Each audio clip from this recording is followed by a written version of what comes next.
والدین اور بیوی میں زیادہ حق کس کا ہے؟ والدین کا جو حق ادا کیا جائے گا وہ یہ کہ ان کو تکلیف سے بچایا جائے. باقی ٹائم زیادہ کس کو دیا جاتا ہے؟ وہ بیوی کو دیا جاتا ہے، اس لیے کہ والدین کو آپ کے زیادہ ٹائم کی ضرورت نہیں ہوتی. تو اس لیے والدین کو اکثر لوگ اپنے والدین کو سفر میں اپنے ساتھ نہیں لے کے جاتے، گھومنے پھرنے جاتے ہیں تو بیوی کو لے کے جاتے ہیں. تو اس لیے کہ بیوی کے حقوق میں یہ چیز داخل ہے. قرآن میں بھی اللہ نے ارشاد فرمایا وصاحبتہ وبنیہ، قرآن میں اللہ نے بیوی کو صاحب کہا ہے. صاحبہ کا معنی ساتھ رہنے والی.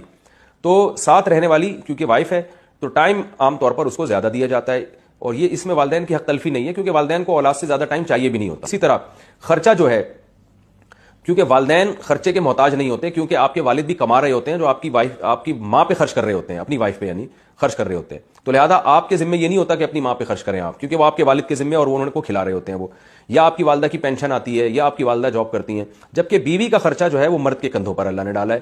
تو اس لحاظ سے انسان یہ ہو سکتا ہے کہ ماں باپ کو نہ دے رہا ہو، بیوی بچوں کو کھلا رہا ہو، تو اس میں کوئی گناہ نہیں ہے. اور رات گزارنا زوجہ کا حق ہے. آپ اگر والدہ کے ساتھ نہیں سوتے، باپ کے ساتھ نہیں سوتے، آپ بیوی کے ساتھ سوتے ہو، تو پھر ایسی صورت میں آپ کی والدہ اگر آپ کو تانا دیتی ہے کہ بھئی میں چاہتی ہوں کہ میرے گھر میں تو آ کے سویا کر، تو بیگم کے ساتھ جا کے سو رہا ہے، تو ماں کا حق تو زیادہ ہے، تو ماں کا یہ تانا غلط ہوگا. اس لیے کہ ماں کا حق اگرچہ زیادہ ہے لیکن یہ والا حق ماں کا سرے سے ہے ہی نہیں.